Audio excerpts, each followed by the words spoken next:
Well, good morning. Once again, we're back at Walt Disney's original Magic Kingdom, Disneyland. No matter how bright the other stars in the Disney park's galaxy shine, Disneyland will always be the original. Some of the other parks are equally as amazing, equally wonderful, equally fun. But what makes Disneyland so special is that this is the only Disney theme park that Walt Disney himself actually planned out and visited. Not only did he risk his entire company to build this place, he even put up his own house as collateral to see his dream become a reality. I mean, you gotta figure, nothing quite like this had ever been done before. And he was gonna make sure that this park came out just right. So not only was Walt Disney always down here working on each aspect of the park personally, he also actually lived here. That's right. As many of you no doubt already know, Walt Disney had a secret apartment at Disneyland. And it was right behind me, just above the fire station. Not only is that the coolest private clubhouse slash treehouse type of thing I've ever heard of. Your own secret apartment in an amusement park? But it was also very practical. You see, that way when Walt was down here working at the park, he wouldn't have to drive all the way back to Los Angeles and drive back the next day. Honestly though, while that's a perfect excuse for building a secret apartment in your new theme park, if you know anything about Walt Disney, you know he was basically just a giant kid. And what little boy wouldn't want a secret clubhouse up above a fire station? Now, Walt's apartment is still perfectly intact up there, but access is very tightly restricted. From time to time, there are private tours you can take that will lead you up there. But there's a pretty strict no photography, no video rule going on. So while I can't take you up there quite yet, I did want to point out a couple of lesser observed things about the apartment. One thing is that the entrance to it is right back there. See that little overhang, that little patio? That is where you climb up the stairs to the apartment itself. You can also kind of see a little patio area out there, so a lot of people assume that that's the patio for Walt's private apartment. No. That's just sort of the front porch. Walt's private patio was actually that entire area right over there. Ever notice that whole shaded area up there in between the firehouse and City Hall? Well, now you know what it was for. It's not often talked about that much anymore, but Walt Disney was a heavy chain smoker. And of course, every old-timey chain smoker needs a smoking patio. Pretty awesome little detail that most people miss. Just imagine Walt Disney poking his head up over those little garden fences up there on that patio, taking a look at the crowds in his Magic Kingdom. And there's another little Walt's apartment secret that people don't talk about too often. I'd let him tell you about it. But he's a little horse. Almost everyone will tell you about that light up there in the window, how they keep that lamp lit. In memory of Walt. Because when he was in the park, they would leave that lamp lit, and that way everyone would know the boss is watching. And by keeping it lit, of course, it's like the boss is still here watching. But that's something everybody talks about all of the time. The light in the window is very cool, but what I want to show you is inside the fire department. Let's just head past Cruella here and see if we can take a look inside. Look at this beautiful old horse-drawn fire engine, huh? That's a very famous photo op. People love taking fun pics sitting up there. I would love a fun pic inside of one of these stalls here. For the horses. Wouldn't it be cool if you could just kind of put your head in there? Mom can take a fun one. A lot of people actually don't know that horses used to pull this old fire wagon through Disneyland. In fact, there are even pictures of Walt Disney himself sitting right up there and driving it. This whole place is full of all kinds of fascinating little things like that. The old-timey bell, whatever that thing is. Of course, plenty of stuff that the Disneyland Fire Department would need. Buckets, firemen's helmets, an axe. And most important of all for any firehouse, the good old-fashioned fire pole. Now that's a sturdy pole right there. A lot of people come in here and take pictures with the wagon or with this pole, but what they don't know is that this pole actually used to go all the way through the ceiling and into Walt's apartment. That's right. Whenever he felt like visiting the park, Walt Disney could slide down this pole and just walk out the firehouse door. What'd I tell you about Walt just being a big kid, huh? Now, Walt Disney was over 50 years old, so I'm not sure how many times he actually slid down the pole, but it was kind of a nifty sometimes feature. That is, until one day, as the legend goes, a small child was down here with his family and climbed up the pole, pushed up the very light cover that was over the hole, and popped his head up into Walt's apartment where the family was sitting. that kind of put a damper on the whole operation. And so these days, that hole is firmly sealed closed. But I think that's such a cool story, right? It says a lot about Walt Disney that he had his own secret clubhouse up there, complete with a secret fire pole. Now that's a guy who's young at heart. Anyway, not too many people tell that story. But I must admit that I have heard that story told a few times before. But what I'm really here for today is to tell you a story That up until yesterday, even I had never heard in my entire life. let's just get around the construction over here. Disneyland's undergoing a little, maintenance. Now where was I? Oh yes! The firehouse was not Walt Disney's only secret place located in the park. Probably a lot of you have heard of Disneyland's infamous Club 33. For those of you who don't know what that is, it's basically a secret club Located up there above New Orleans Square. where Walt Disney could entertain VIP guests, corporate sponsors, Things like that. It was also the only place in the park where you could buy a drink. A grown-up drink, that is. And it was all located behind this secret door. You talk to him through those secret intercoms. Ride up the secret elevator. Then cross over to the lounge and have your secret booze. Club 33 still exists. But it's now been vastly expanded and they use a completely different entrance. Anyway, most people have heard of Club 33, mostly because it does still exist. And of course, it's pretty awesome to think that Walt had his own private club up there. But what a lot of people don't realize is that Club 33 didn't officially open until May 1967, well after Walt Disney had passed away. That's right, he never really got to use his secret club. Just like he also never got to use his secret apartment. that was still under construction above Pirates of the Caribbean right before he died. He never got to sleep up there. But at least his and Roy's initials are still up there on the balcony. See them? Anyway, not too long ago, when I was doing a little research, I was surprised to discover that Club 33 wasn't Walt Disney's first secret dining room on the property. That's right, Walt Disney had a previous secret room he could take VIP guests into and serve them booze. Located just a stone's throw away from the castle. Right over here. Right next to Tomorrowland in what is now known as the Plaza Inn. Now back in 1955, almost none of the restaurants were actually run by Disney. They were all run by outside sponsors. And this restaurant here was sponsored by Swift Foods. The story goes that since their logo at the time was a little red horse-drawn wagon, What better name for their new restaurant at Disneyland than the Red Wagon Inn? And that's what this place was called. this place was very fancy. I mean, it still is very fancy, but back then it was even fancier. Walt and Lily Disney rescued many architectural pieces from old LA mansions And actually installed them in this place. to make it the ultimate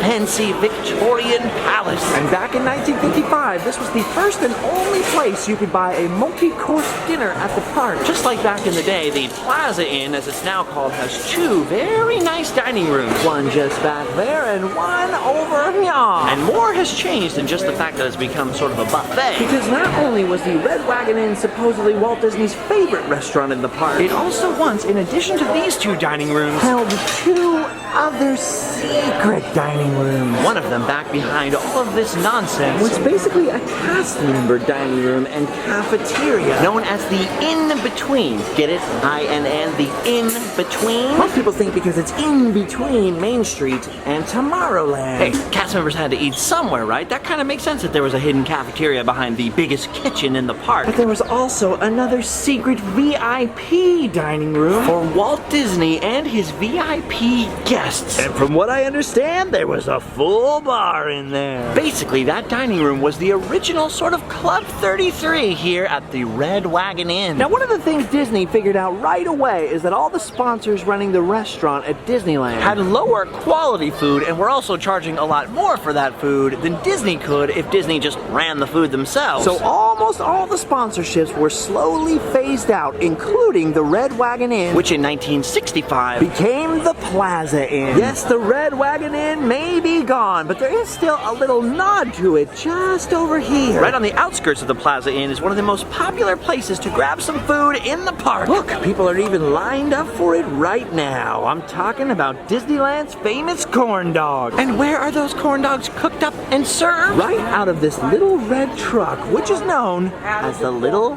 Red Wagon. Just a little nod to the old Red Wagon Inn. Pretty cool, huh? I love little facts like that. Now, because Walt Disney was building Club 33 in New Orleans Square, they had no more reason to have a VIP dining room over here at what was becoming the Plaza Inn. And sadly, from what I understand, both the in-between and what was once the original VIP dining room in there, which had been used as storage and offices, things like that, were demolished during a 1999 refurbishment. So they no longer exist today. But you know me, I still always want to know where things used to be, at least. And since Mary Poppins over there won't tell me, I started doing all kinds of research trying to figure out exactly where Walt's private dining room would have been in relation to the modern day Plaza Inn restaurant. And that's when I came across, by accident, one of the craziest freaking stories I've ever heard. You see, there's surprisingly very little information around about the Red Wagon Inn. I decided to dig a little deeper than the usual Disney history websites and blogs and dive into old newspapers. I searched through literally dozens and dozens of old newspaper articles about Disneyland, about the Plaza Inn, and of course, the Red Wagon Inn. The R stands for research. And what I found amazed me. Turns out something crazy happened at the old Red Wagon Inn. It was all over the newspapers that Sunday, August 21st, 1960, the Red Wagon Inn at Disneyland was held up at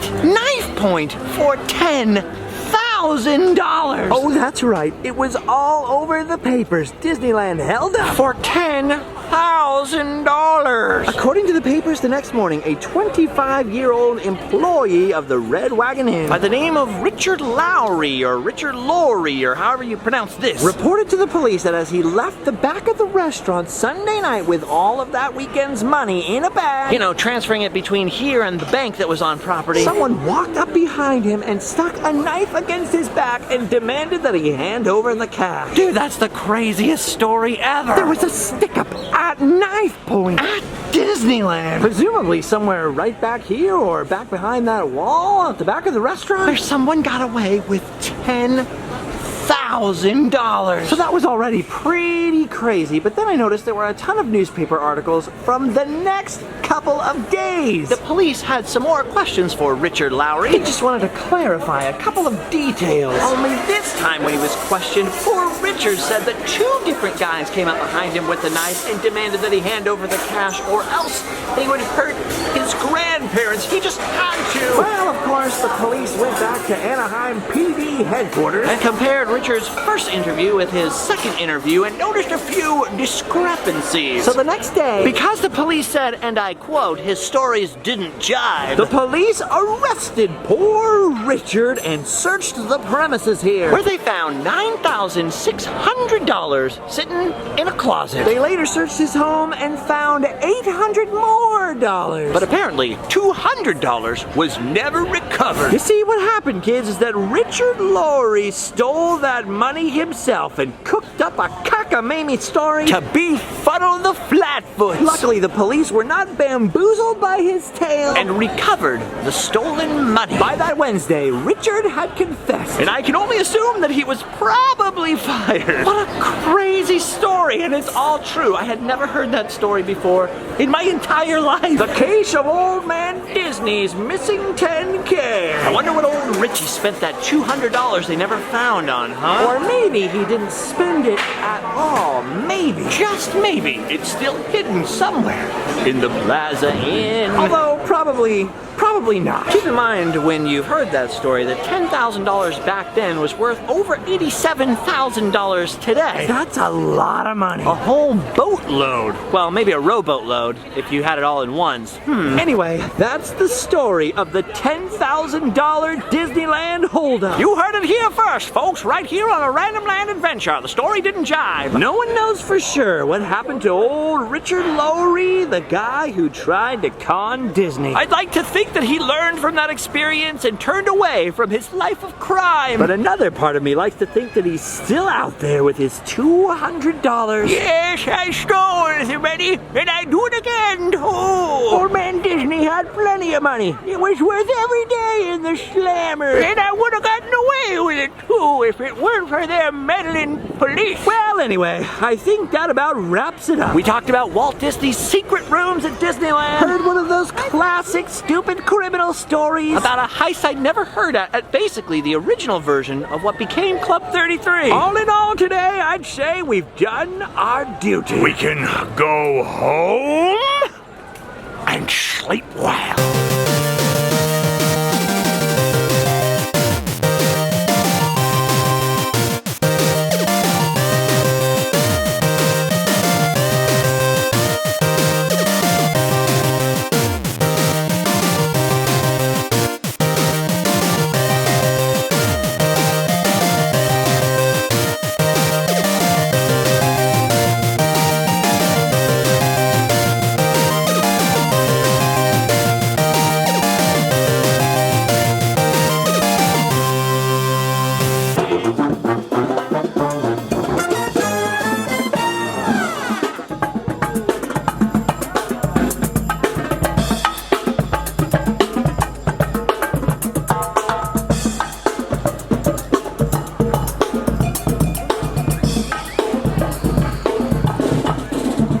I can't believe he hid that money in the closet. He should have hidden it inside of this fake tree stump. The fake Disneyland tree stump. No one ever notices that one. Maybe that's where he put the $200.